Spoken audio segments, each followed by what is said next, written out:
Hi, in this video from tvtrade.ie we're going to show you how you can set up your smartphone to view your DVR remotely over the internet. Okay, so I'm actually making this video on an iPhone, but procedure should be fairly similar on all types of phones, Android phones, Windows phones, things like this. Okay, so the name of the program we're using, which is recommended for our range of DVRs, is a program called KMI. Okay, and in another video in the series we've shown you how you can download this from the App Store. Okay, so we're just going to click into it here.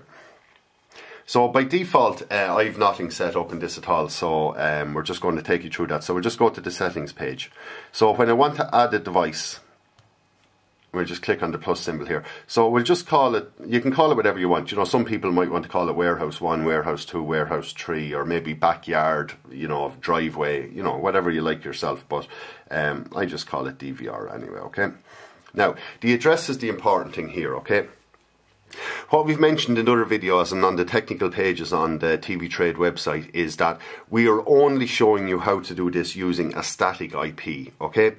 There is another type of addressing system you can use called dynamic DNS, but this process is, there's too many variables in this process already, and if we show you how to do dynamic DNS, it's just going to introduce so many more variables. And also on top of that, not all routers will support certain types of it, and it just gets very complicated. So we're only showing you how to do this with a static IP.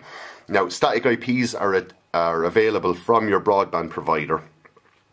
They don't cost that much. They're relatively inexpensive. They're quick to set up. You won't have to do any of the setup at all. And also, there are some companies that will actually give you a free one if you have a business account with them, for instance Vodafone. So that's basically it. So when you get your IP address anyway, when you know what your actual IP address is, you can enter it here. Now I'm just going to enter a dummy one here, but it'll take this form.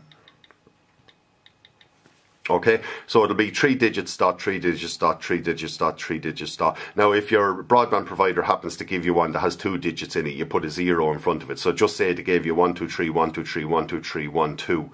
That would mean that it would, the last 3 digits would actually be 012, okay? So the next important thing here is the port, okay? So we've shown you this in another video when we were setting up the mobile section inside the DVR itself, that the port is 5961, okay? So that's very important, okay? Because we've opened up, that's the port it's looking for on the network, so that's basically how it'll get through to you, okay? And in the video on the routers, now we've only shown the router, the Aircom router, but depending on the type of router you're setting up also, you would have opened up this port inside there also, okay? The next thing then is to enter your user ID and password, and we've shown that in a previous video on when we were setting up the mobile section of the DVR. So we'll just say for argument's sake it's something like, you can call it whatever you want, but you would have had this set up inside the router, so you just have to copy them settings basically. So for argument's sake we'll say we called it admin and we put the password as something stupid like 1234, which we would never recommend anybody do, okay? Because, you know, it's the first thing that anyone will try when they're trying to get into your machine, okay? So never set it up like that. But, you know, make something semi-complicated, but at the same time something that you will remember, okay? So that's basically it. And then you just you can scroll down here and you can see max channels. Now, you know, most people tend to use 4 or 8 channel DVRs. You know, people could be using 16 or 32, but, you know, for argument's sake, I'm just going to say I'm using up to 8 channels, okay? And then you just save. So you can see by the 8 channels, it just gives me the 8 channels available here. If I said 16, there'd be 16 in this list. 4, there'd be 4. You know, you can use your own imagination there.